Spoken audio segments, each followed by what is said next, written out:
প্রিয় দর্শক, অতিথি পর্বে আজকে আমাদের সাথে উপস্থিত আছেন রাজনৈতিক বিশ্লেষক ব্যারিস্টার জিল্লুর রহমান। আসসালামু আলাইকুম। ওয়ালাইকুম আসসালাম। জি, আমাদের সাথে থাকার জন্য আপনাকে অনেক ধন্যবাদ। প্রথমেই আপনার কাছে জানতে চাইবো যে জাতীয় নির্বাচনের পর সবচেয়ে গুরুত্বপূর্ণ নির্বাচন হলো উপজেলা নির্বাচন। সার্বিকভাবে কিভাবে মূল্যায়ন করবেন আজকের প্রথম ধাপের নির্বাচনকে? জি, আপনাকে শুভেচ্ছা এবং আমাকে যারা শুনছেন এবং যারা পরবর্তীতে শুনবেন সবাইকে শুভেচ্ছা।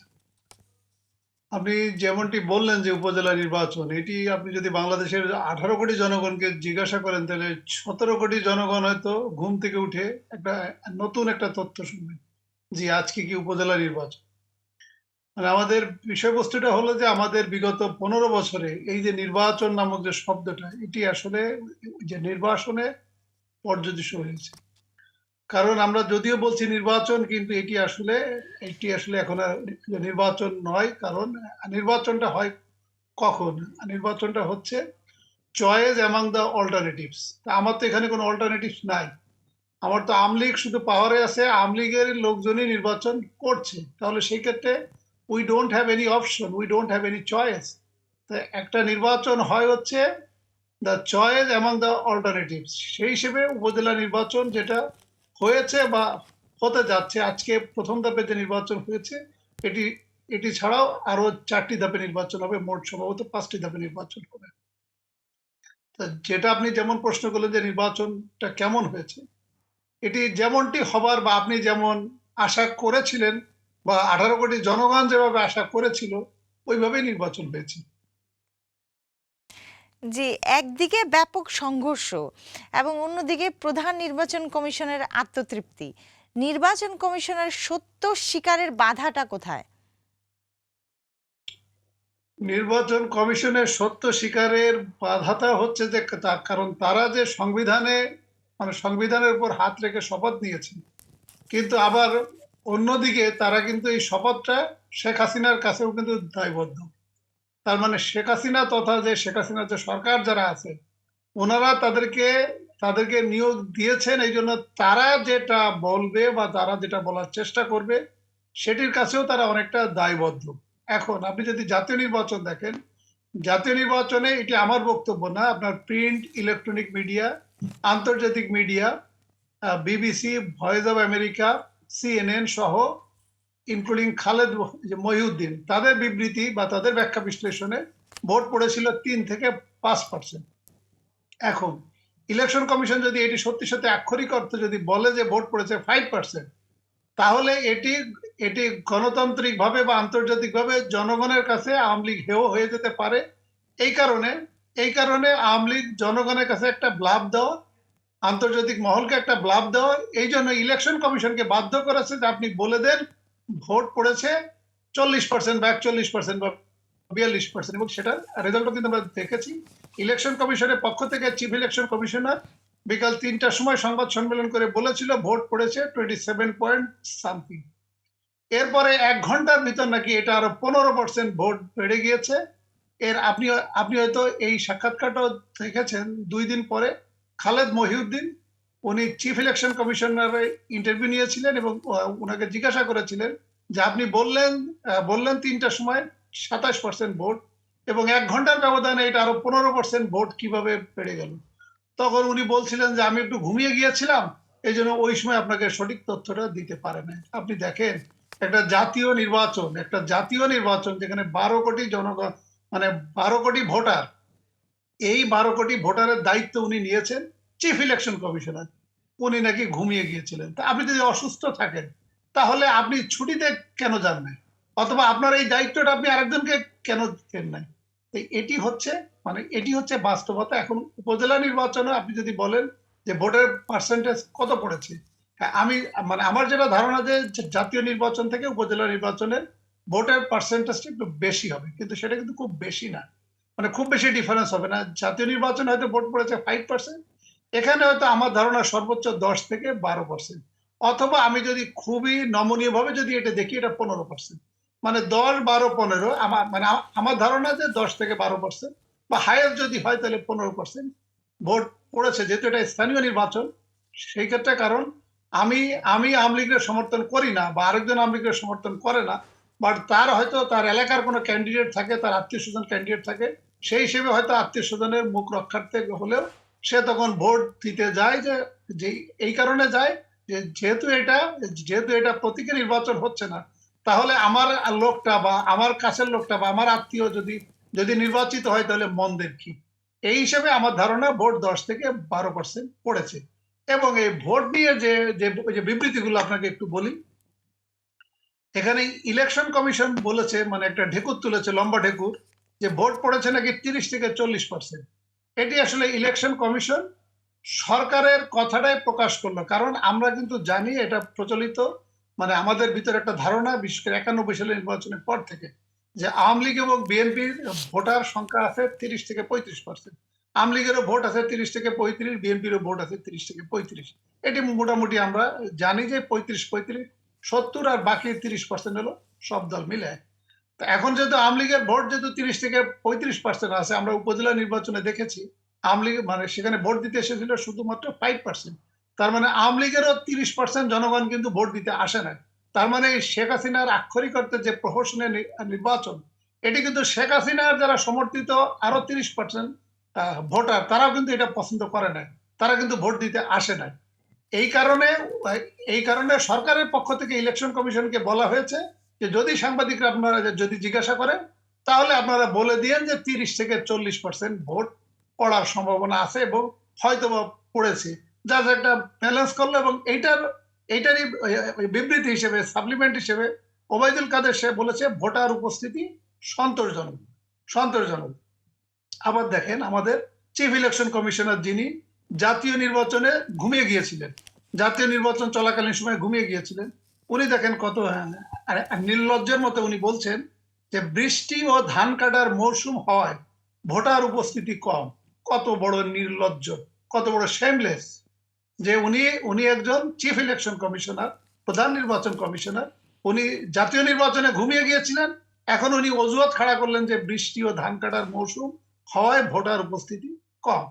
আমাদের বিএনপির পক্ষ থেকে কি বলা হয়েছে? বিএনপির পক্ষ থেকে বলা হয়েছে উপজেলা উপজেলা ভোট নির্বাচন বর্জন করায় ভোটারদের স্যালুট জানায়। তো তার মানে দেখেন, মানে 4টা স্টেক হোল্ডার থেকে 4 ধরনের বক্তব্য এসেছে।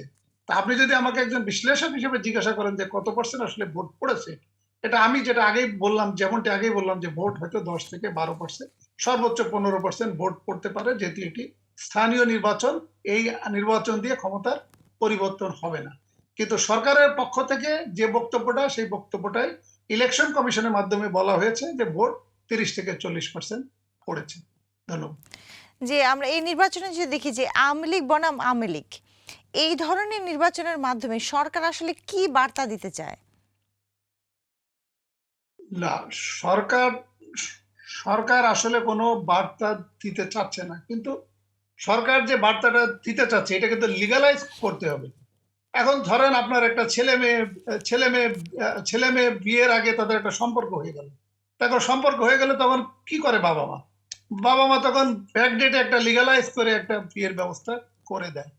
তো এখন যেহেতু সরকার যেহেতু ক্ষমতায় আছে, এখন জনগণকে তো একটা, এখন শেখ হাসিনা তো বলতে পারে না এখন অমুকে তুমি অমুক তুমি উপজেলা তুমি চেয়ারম্যান, আরেকজন বললো তুমি অমুক জেলার চেয়ারম্যান, তুমি আরেকজন উপজেলার চেয়ারম্যান। এটা তো দেখতে শুনতে খারাপ লাগে, একটু চক্ষু লজ্জায় লাগে। এটা একটা গণতন্ত্রের লেভেল দেওয়ার চেষ্টা করলেন। ভার্চুয়ালি এটা স্বৈরতন্ত্র, ভার্চুয়ালি এটা ইলেকশন না, সিলেকশনই, বাট এটা গণতন্ত্রের একটা মানে অবয়বে একটা গণতন্ত্রের লেবাস দিয়ে এটা নিজেদের ভিতরে একটা একটা নির্বাচন করলেন। আমি যেমনটি আপনাকে বলছিলাম যে ইলেকশন মানে হচ্ছে চয়েস অ্যামং দ্য অল্টারনেটিভস। তা আমার যেখানে 59টা, যেখানে আমার 63টা দল নির্বাচনে আসে না, আমার জাতীয় নির্বাচনে কিন্তু একই অবস্থা। জাতীয় নির্বাচনে এটাকে যদি কেউ নির্বাচন বলে, এটি যদি কোনো সংবিধান বিশেষজ্ঞরা যদি বলে এটা সাংবিধানিকভাবে নির্বাচন হয়েছে, তাহলে এটা সংবিধানকে অবমাননা করা হলো, অপমান করা হলো, এবং গণতন্ত্রের যে ডেফিনেশন, এই ডেফিনেশনকে চরমভাবে লঙ্ঘিত করা হলো। এটি আসলে শেখ হাসিনা তার ক্ষমতাটাকে বৈধতা দেওয়ার জন্য, এটা প্রলম্বিত করার জন্য এটি ইলেকশন না, এটা সিলেকশন, বাট সিলেকশনটাকে একটা ইলেকশনের অবয়ব দেওয়ার জন্য উনি নিজেদের ভিতর নির্বাচন করলেন। জি, যে শুধুমাত্র ক্ষমতার জন্যই কি সুষ্ঠু নির্বাচনের ভয় সরকারের, নাকি এর পেছনে কোনো আন্তর্জাতিক চক্রান্ত রয়েছে? আপনি ভালো প্রশ্ন করলেন। আমি অনেক জায়গায় টকশো করি, কিন্তু এত ইন্টেলিজেন্ট কোশ্চেন আমি কারো কাছ থেকে শুনি নাই। আপনি যে যে ইন্টেলিজেন্ট কোশ্চেনটা করলেন, আপনি যে কোশ্চেনটা করলেন, এই কোশ্চেনের আনসারটা দুটোই কিন্তু মানে দুটোর জন্যই কিন্তু এটা ঘটছে। শেখ হাসিনা শেখ হাসিনা ক্ষমতা হারানোর ভয়ে উনি সুষ্ঠু নির্বাচন দিচ্ছেন না, এটি সত্য। আরেকটি হচ্ছে যে আমাদের পার্শ্ববর্তী যে যে দেশ ভারত, ভারতের স্বপ্ন কিন্তু অখণ্ড ভারত। এখন অখণ্ড ভারত হতে গেলে এখন এখন অখণ্ড ভারত হতে গেলে শেখ হাসিনার সাথে ভারতের যে গত 15 বছর বা যে 18 বছর ধরে যে সম্পর্ক, প্রকারান্তরে কিন্তু 18 বছর না, সেই 75 থেকে কিন্তু সম্পর্ক। শেখ মুজিবুর রহমান অ্যাসাসিনেশনের পর থেকে শেখ হাসিনার সাথে সম্পর্ক। শেখ হাসিনা এবং শেখ রেহেনাকে কিন্তু ভারত তাকে রেখেছিল 75 থেকে 81 সাল পর্যন্ত। তাকে ভারত রেখেছিল, তাকে তাকে তাকে বাসভবন মানে বাসা দিয়েছিল, তাকে ভাতা দিত, তার ছেলেমেয়েরা ওখানে লেখাপড়া করতো, ভালো স্কুলে লেখাপড়া করতো। ওইখান থেকে তার একটা ইমোশনাল অ্যাটাচমেন্ট হয়ে যায়।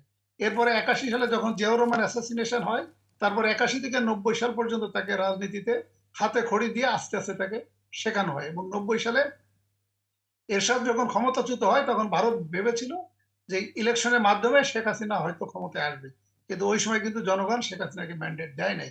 এরপরে 96 সালে 173 দিন হরতাল এবং একটা সামরিক ওই যে ব্যর্থ অভ্যুত্থানের মাধ্যমে শেখ হাসিনা 96 সালে ক্ষমতায় এসেছিল, যদিও তখন 150টা আসন পায় নাই।